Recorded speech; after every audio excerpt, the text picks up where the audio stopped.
আপনি হয়তো ভাবছেন সবকিছু ঠিকঠাক চলছে, জীবন তার আপন গতিতে এগোচ্ছে।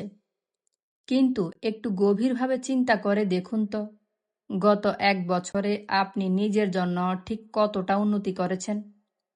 আপনি এখনো বুঝছেন না, কিন্তু আপনার অজান্তেই আপনার প্রতিযোগিতার দৌড় থেকে ছিটকে পড়ছেন।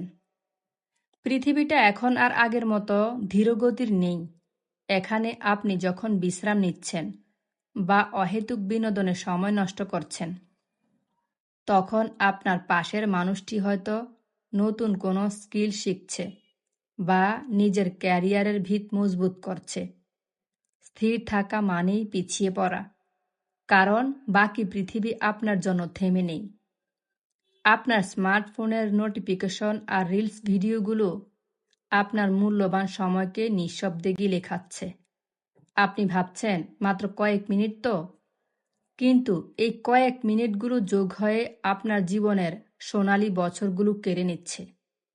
আজ আপনি যে আরামের জীবনযাপন করছেন, সেটা যদি আপনার দীর্ঘমেয়াদী লক্ষ্যের সাথে সামঞ্জস্যপূর্ণ না হয়, তবে খুব শীঘ্রই আপনাকে বড় ধরনের সংকটের মুখোমুখি হতে হবে।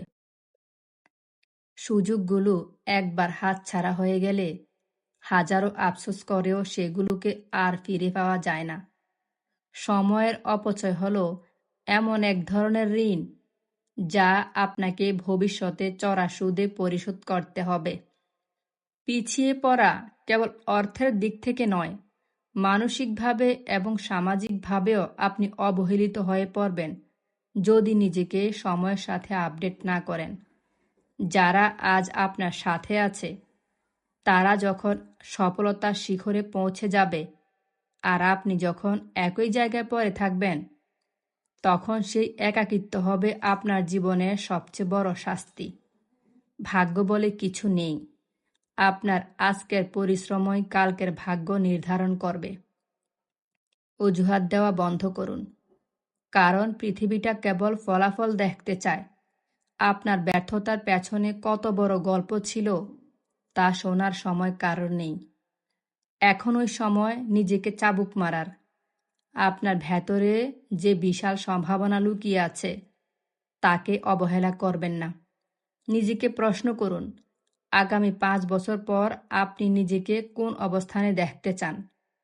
আজ থেকেই ছোট ছোট পদক্ষেপ নিন, নিজের শৃঙ্খলার উপর জোর দিন এবং প্রতিদিন নিজেকে 1% হলে উন্নত করার চেষ্টা করুন।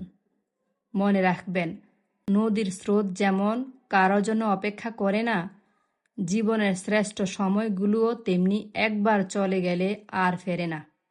জেগে উঠুন এখনই।